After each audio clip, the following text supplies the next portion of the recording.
Welcome to part 3 of the studio class. Today we're going to be opening the kiln. This is always an exciting time during the fused process, and we'll see what we're doing and what has happened. I also want to go over right now about thermal shock with bullseye glass.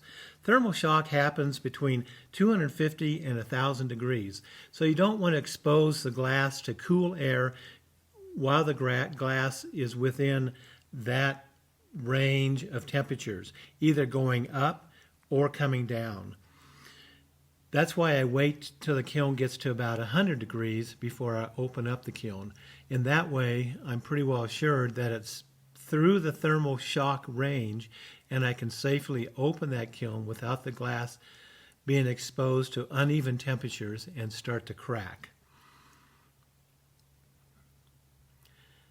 When we think about thermal shock, we usually look at the controller and see the temperature, but that's not very reliable because what we want to do is to make sure that the glass is at the temperature we want, not just the air around the glass. And the controller shows the air temperature around the glass. So make sure you keep that in mind when you think about your temperatures going up and your temperatures going down.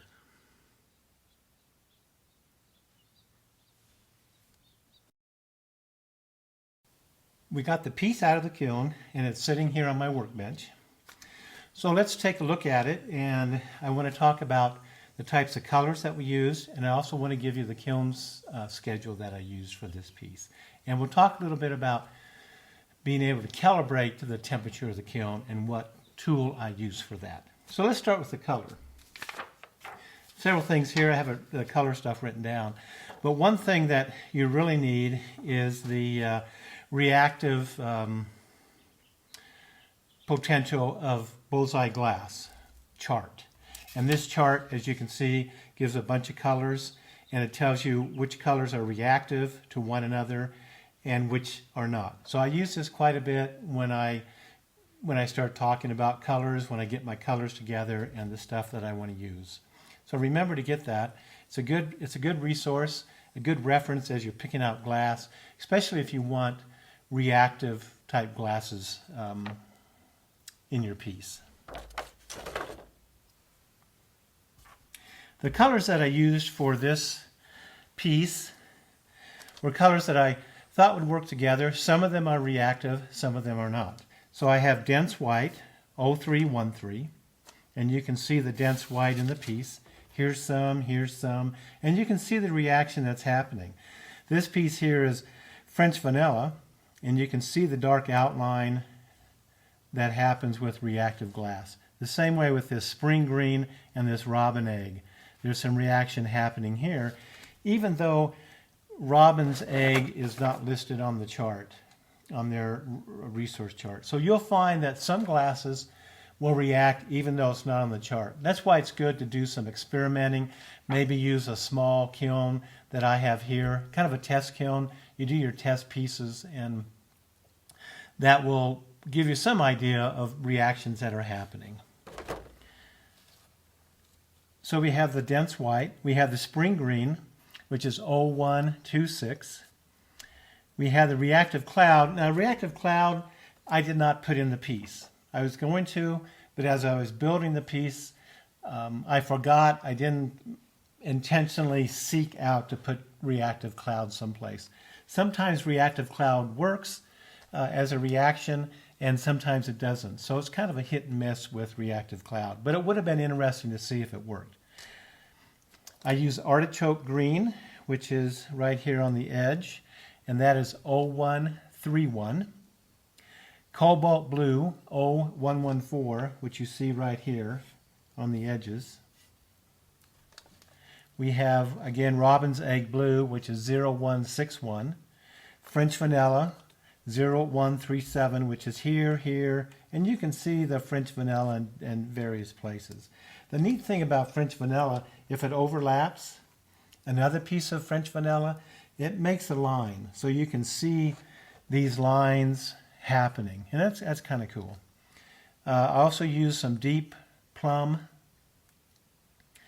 and it was transparent, and it's here and here. I didn't have any transparent purple, opaline purple, so I use transparent. Usually transparent will work. It's dark enough. I just wanted some dark highlights in the piece. And the last piece I used was 0220, which was sunflower. And you can see the sunflower here. Sunflower does react, and you can see here it's reacting with the blue, which is kind of cool right there. So those are the colors that I used in the piece. Now, as you look at this piece, there's some white stuff in here. And that's just kiln shelf paste or kiln shelf coating. That will come off. That's what the piece picks up as you put your piece in there. It squashes it down and it picks up that kiln shelf. There'll be some on the back side too, which we need to look at the back side, which we will in just a second. But in order to get this stuff off, you can't just wet it and remove it. It's on there pretty hard. So what I use is the calcium remover. You can buy it in the stores. It's CLR, I think is what it's called. And I put that in I have a big tub. I pour about an inch of that in the tub, and then I don't dilute it, and then I set the piece in it, and I let the piece set for about 24 hours or so. And by then you can just rub it off, and it cleans everything off. Well, let's look at the back side. I'm not that impressed with the front side, so let's look at the back side and see what's going on.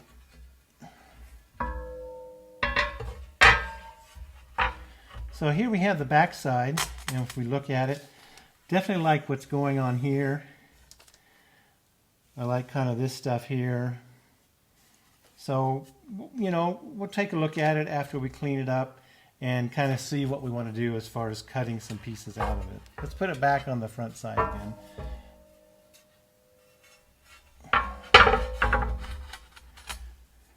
Now I have it just the opposite or reversed, and I don't know if I like that any better or not. I think what I'm going to do is put it back over here. And I'll lay it down here like it was. So anyway, that's our start. Let's talk a little bit about the schedule that I have for the kiln and how we determine the length of the kiln time. So I use the Bullseye kiln glass project sheets, and they have the firing schedule. They also have some other areas where you can jot down some notes that you want. So on this one I have the note. You can see 3:15:16. So I've been using this schedule, not this particular one. I've made some modifications to it, but since 2016. So I've been using it for about 4 years. We have two GL24s, and so the kiln type, it says mold type, but I usually put the kiln type up there.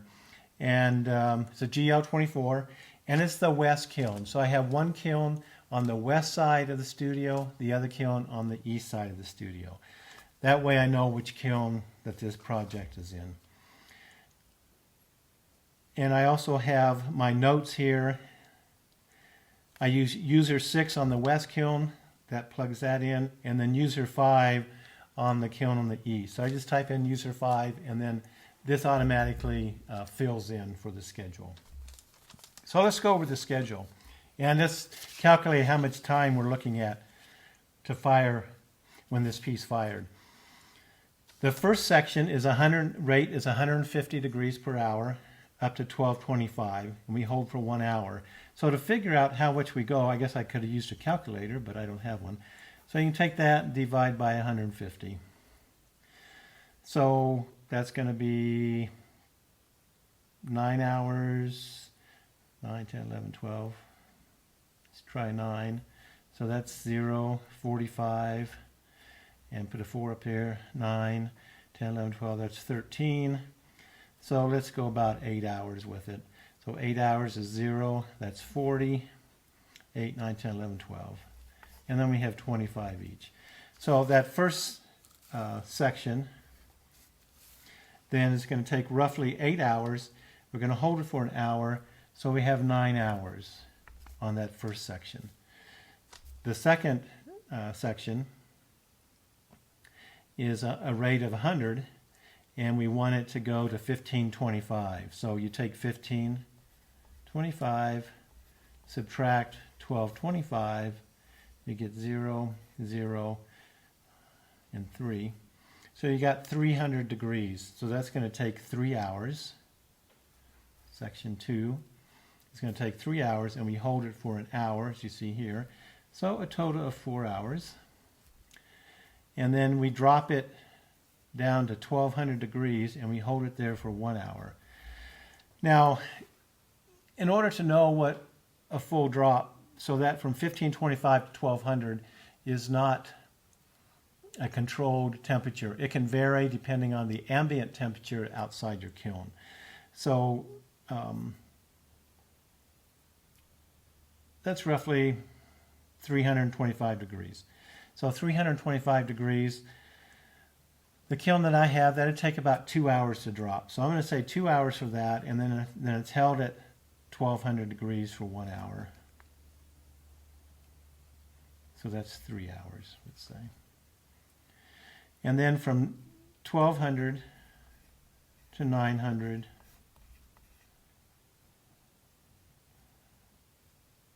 it's about 300 degrees, and we're holding 300 degrees at the rate of 50 degrees an hour. So that's 6. So that's 6 hours, and we're holding it for 4. So that's section 4. Then is 6 hours plus 4 hours gives 10 hours. And then we're taking it down at the rate of 25 degrees per hour, and we're going down from 900 to 800, which is 100 degrees. And we're not holding it there at all. We're just changing the rate as it goes down to the next section. So that's 25 degrees an hour. So that's 4 hours for section 5. So that's 4 hours. And then section 6, we're going from 800 to 700 at 50 degrees an hour. That's 100 degrees. So that's 2 hours. And then from 700 to 100 at 150 degrees per hour. So that's 600 degrees. And then times divided by 150 and 0. So that's 4 hours on number 7. So these are all the hours it takes. So the total time is 9, 13, 14, 15, 16, 16, 26, 27, 28, 29, 30, 34, 36 hours. So for this total schedule, we're looking at a total time to get it down to 100 degrees, roughly, because we still have that drop, we fully drop, but about 36 hours. And that's usually right. When I checked the kiln, when I came out here to see if it had finished, and it had finished, it was at 39 hours. So there's 3 hours there that it took a little bit longer. But we're looking at roughly 36 to 40 hours to finish this type of slump. So let's talk about the schedule itself, and let's see what we need to do or what's happening with that rate. So first of all, I usually take up about 100 to 150 degrees per hour. That's a slow enough rate, and I take it up to 1225. I don't want something to happen as it's going up. And the way you can tell a breakage when it goes up is that the edges are rounded. So if you have a piece, if it broke, the edges are rounded, then chances are it cracked due to stress on the way up in your firing. So I hold it there for an hour. I hold it there for an hour because I have a lot of mass here. I have this shelf, another shelf on top, and some blocks on the top of that. So it takes a long time to get all that heated up. And I want this glass to be heated as much as possible. So I hold it for an hour. Remember, the kiln doesn't measure the temperature of the piece, it measures the air temperature. So you have to take that in consideration. You go, well, how long would it take to take that? So I figure then, looking at the schedule, 9 hours from ambient temperature all the way to 1225. After 9 hours, I would guess that everything's going to be 1225 degrees, and that's the assumption I make. Then we take it at a rate of 100 degrees per hour, and then we bring it up to 1525. Now, some people fuse lower than that. I fuse just a little bit higher than that because I want everything more fluid. So then I hold it there for an hour. So as the pressure then goes down on the piece, it's going to start to flow out with the pressure that's on top of it. So I hold it there for an hour. Then I drop it down to 1200 degrees and I leave it there for an hour. The reason I go to 1200 degrees with this is because according to Bullseye, their dense white should not be held at much higher than 1225, and that's just something with the dense white. So I hold it at 1200 degrees. I kind of follow their rule. I know that it's going much higher when I take it up, and it's hold at 1225 for 1 hour. So I do stretch their rules. I am on the edge of what they're talking about, but so far it's worked well for me. I haven't really had any problem with dense white in my pieces. And then I drop it down to 1200 degrees. I just hold it there just to let everything cool down to 1200 degrees, and I hold it there for an hour. And then I drop it down to 900 degrees so for the rate of 50. So the 50, the 25, and the 50 is Bullseye's recommendation. They have a chart that will tell you what the annealing schedules are. So I do it for 1 inch of annealing per piece, and I follow their schedule. So I go down at the rate of 50 down to 900, and then 25 down to 800, and then 50 down to 700, and then I just take it down from 700 at 150. I don't want to cool it too fast. In the past, I have problems where I'll just shut it off at 700 degrees, but when I shut it off at 700 degrees, about 50% of the pieces had a big old crack in them, and it was a sharp cut. The edges were nice and crisp, so I knew that it was happening during the annealing process. And so I've played with that annealing process, and this seems to work the best to take it down slow all the way down to 100 degrees. It gives it a chance for everything to cool. Again, you have a lot of mass in there. It takes a lot of time for that mass to cool down. Now, in order for you to know what your kiln is doing, temperature-wise, it's important to know how accurate your kiln is. And I have a piece of equipment here that I use. It's a digital thermometer, but it has a place where you can connect a thermocouple to it. And you plug it into the end here. And then you put this in one of the holes, the GL24, they have 2 peak holes or 2 vent holes. You can pop those ceramic corks out, and then you can put that in there, and then you can check your temperature. And maybe, if people are interested, I can do a video on how to check that and how to calibrate that. So you set your kiln to the temperature that you want. Let's say you want to set it to 500 degrees. How accurate is this at 500 degrees? How accurate is the kiln at 750? So you go in increments of 250, 500 degrees, whatever you want. But I usually go from 500 to 750, then to 1,000, and then I'll keep doing those increments. I'll record my temperatures and then what this is actually saying. This has been calibrated at the factory, and it's very accurate.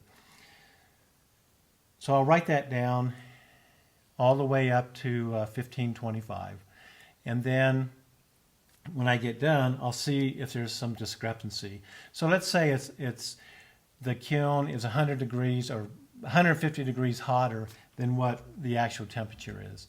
In the Paragon Sentry 2 controllers, there's a place to offset the thermocouple. So you can go into the controller and you can compensate for that, let's say 150 degrees. And that way your kiln is still set at the correct temperature, but on the display panel, but it's 150 degrees cooler or hotter, depending on what the discrepancy is. So that's real easy to do. it calibrates the kiln, and if you have two kilns, it calibrates both kilns so that I can use the same schedule, pretty consistent between both kilns.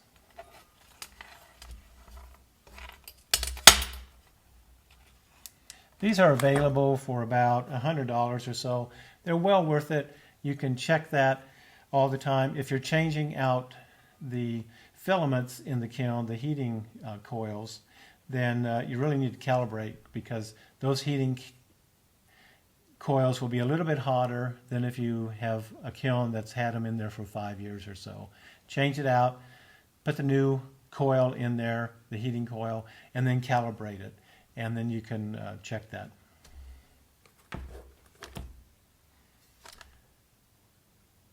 I think that's it for about now. What we'll do is we'll put this in our bath and soak it for about 24 hours. And then I'll show you how I decide what I want. Sometimes if the piece really looks bad, I'll go ahead and put some more glass on the top, and then I'll refuse it. Again, that takes about another 2 days to do, and hopefully the piece will look like what I want it. But sometimes it does, sometimes it doesn't. We're going to work with this piece for this class, and we'll let it set for 24 hours, soak, get it all cleaned up, and then we'll determine what we want to make out of this piece. And it's a pretty good sized piece. This shelf is 20 by 20, so this is a nice size piece. We can cut some long pieces out of it. We can cut some squares out of it, and it should be fun. So we'll see you when it gets out of its bath.